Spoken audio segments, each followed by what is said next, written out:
அனைவருக்கும் வணக்கம். நான் அட்வொகேட் ராமச்சந்திரன். இன்னைக்கு வந்து அண்டர் செக்ஷன் 126 பிஎன்எஸ் ஆக்ட் பற்றி பார்க்க போகிறோம். இந்த ஆக்டை வந்து பார்த்தீங்கன்னா, இது எதுக்காக இந்த செக்ஷன் போடுறாங்கன்னா, நம்ம ஒரு இடத்துக்கு போகும்போது நம்மளை வந்து மறிக்கிறாங்க, தடுக்கிறாங்க அப்படின்னா இந்த செக்ஷன் போடுவாங்க. இதுக்கு வந்து இது வந்து ஒரு சாதாரண ஒரு பெயிலபிள் அஃபென்ஸ் தான் இது. இதுக்கு வந்து ஃபைன் பார்த்தீங்கன்னா ₹1000 ஃபைன் போடுவாங்க, 5 மாதம் சிறை. இது ரெண்டுத்துலலாம் போத்தில் செய்வாங்க. இதுதான் தெரிஞ்சுங்க. இப்போ பார்த்தீங்கன்னா தற்போது ஈசிஆரில் இந்த திமுக சஃபாரியில் வந்து ஒரு காரை மறிக்கிறாங்க, நிறைய பேர் பார்த்துருப்பீங்க. அவங்க மேலெலாம் இந்த செக்ஷனில் தான் போட்டிருப்பாங்க. அவங்க மேலே பார்த்தீங்கன்னா 5 வழக்கு பதிவு பண்ணியிருக்காங்க. அதாவது 296B அசிங்கமாக திட்டுறது, இதுக்கு பார்த்தீங்கன்னா ₹1000 ஃபைனு, 3 மாதம் ஜெயிலு. இது தெரிஞ்சுங்க. 351 வந்து மிரட்டல் விடுறது.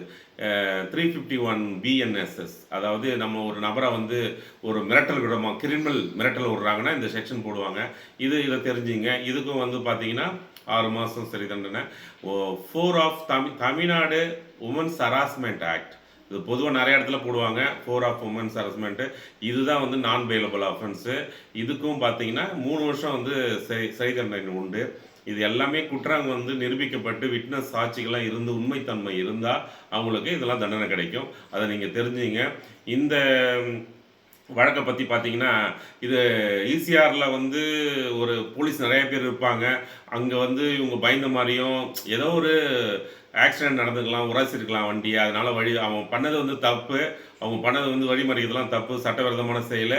ஆனால் அதை வந்து பெருசாக வீடியோவில் காட்டி அவங்க ஏதோ கிட்னாப் பண்ணுற மாதிரி காட்டி கண்டிப்பாக பண்ண முடியாது. அங்கே நிறையா போலீஸ் இருப்பாங்க.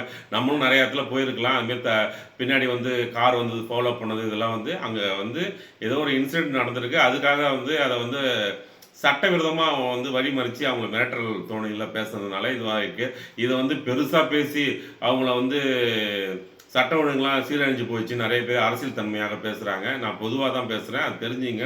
இதில் வந்து பார்த்தீங்கன்னா அந்த நபர் வந்து தற்செயலாக நம்மளே ரோட்டில் போவோம், ஏதோ ஒரு நம்ம கார் வந்து உரசிட்டு போயிட்டாங்கன்னா நம்ம என்ன பண்ணுவோம், வண்டியை வந்து நிறுத்தி கேள்வி கேட்போம். அது போல் ஒரு நிகழ்ச்சி நடந்திருக்கு.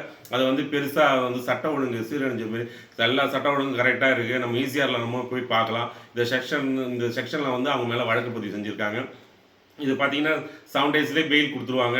இதெல்லாம் வந்து ஷார்ட் ஷீட்லாம் பதிவு பண்ணி இதுக்கு விட்னஸ்லாம் வந்து கரெக்டாக சொன்னால் தான் அவங்களுக்கு தண்டனை கிடைக்கும். இது தெரிஞ்சுங்க. உமன்ஸ் ஹராஸ்மெண்ட் ஆக்ட் மட்டும் 3 வருஷம் ஜெயில் தண்டனை. புதுசாக வந்திருக்கு செக்ஷன், இதெல்லாம் தெரிஞ்சுங்க. நன்றி, வணக்கம்.